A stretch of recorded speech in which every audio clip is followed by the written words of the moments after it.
tenemos la ecuación de esta superficie x cuadrado partido 4 más y cuadrado partido 25 igual a z cuadrado partido 16.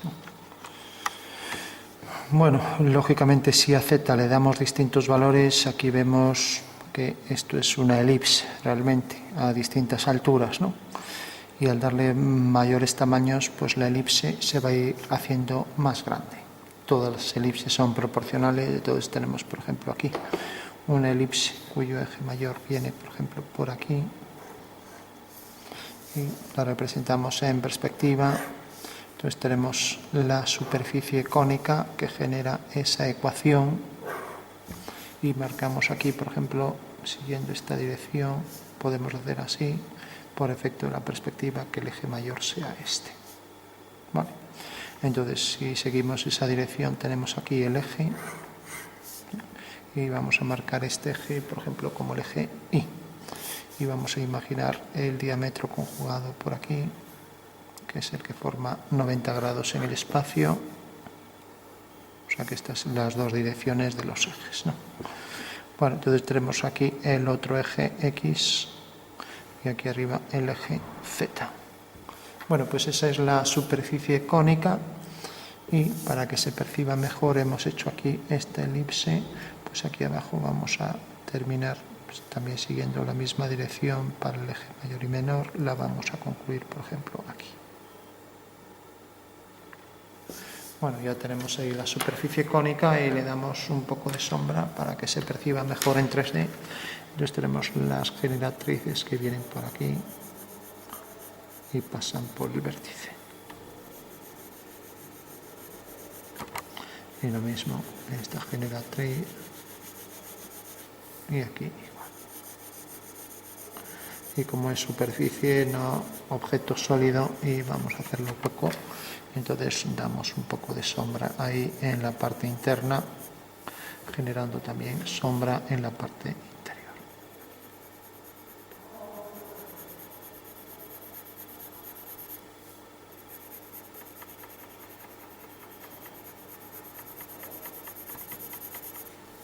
Bueno, pues esa será la superficie y vamos a ver qué relación tiene pues esos elementos de la ecuación con lo que tenemos ahí. Y cómo entender ahora las secciones cónicas. Entonces tenemos ahí el cuerpo interno de la superficie y aquí la parte interna que llega menos luz. Y tenemos aquí el borde también que se oscurece un poco. Lo mismo por aquí.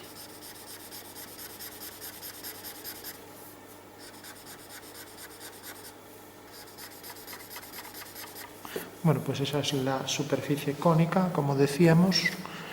Y por último vamos a darle más contraste aquí para el interior. Y así resaltamos más el efecto espacial. Ahí lo tenemos.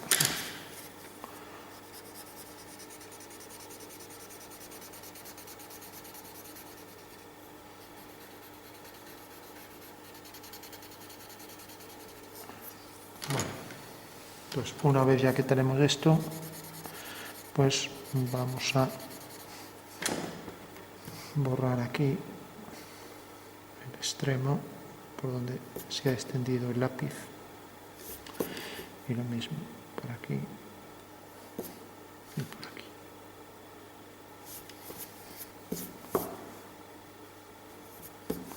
Bueno, tenemos ya nuestro cono. Bueno, pues lo que teníamos era lo siguiente.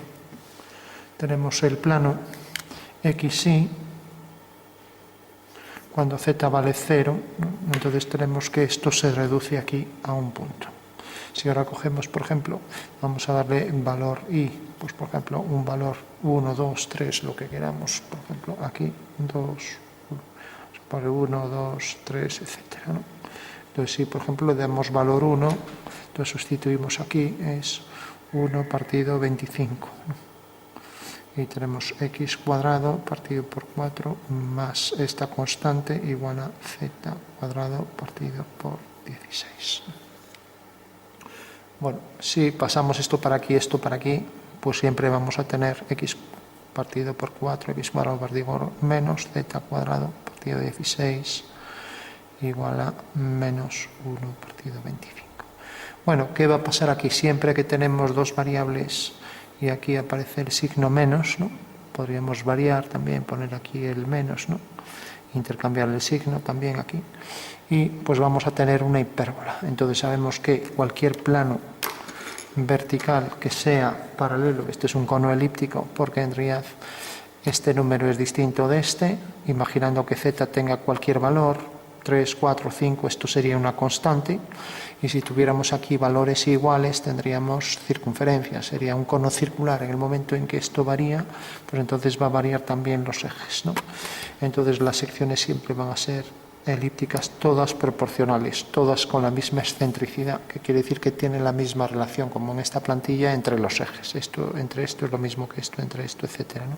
Todas son iguales de forma, aunque de distinto tamaño, por eso se dice proporcionales. Bueno, entonces teníamos el caso este, que era el caso hiperbólico. Imaginamos aquí el plano, sube por aquí, levantamos una vertical, llega aquí, a esta distancia igual, ¿no? Por lo tanto tenemos el plano de corte que viene por aquí e intercepta aquí a la generatriz. Esta era la generatriz de la dirección del eje, y vemos que corta a esta generatriz por detrás, bueno, en este punto. Eso quiere decir que aquí está la sección hiperbólica con el vértice de la hipérbola hasta llegar a este punto. O sea, que es tangente ahí a la superficie cónica, y ahí tenemos ya el tramo hiperbólico que vendrá por aquí. O sea, ahí tendrá el vértice donde corta aquí, ahí pasa el vértice y ahora viene por aquí y atraviesa la figura.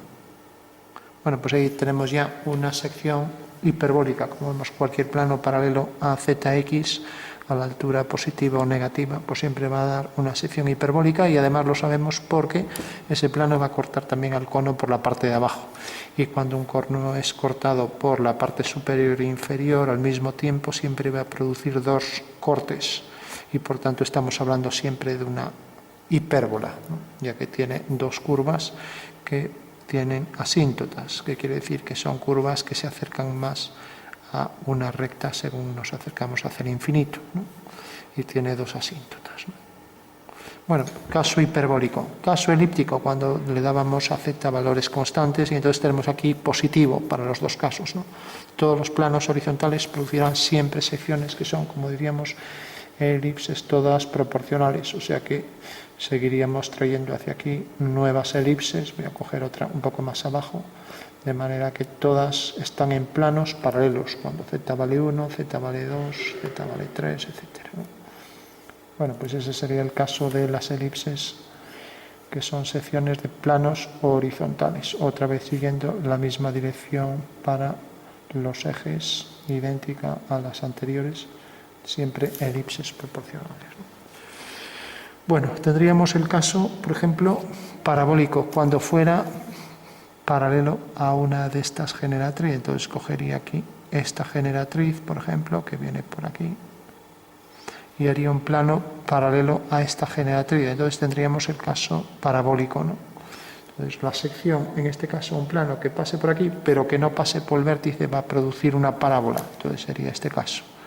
Cuando cojo y corto, este sería el cono, corto por un plano que realmente pues no pasa por el vértice, pero el plano es paralelo a esta línea, ¿vale? Provocando aquí entonces el tramo parabólico, ¿vale?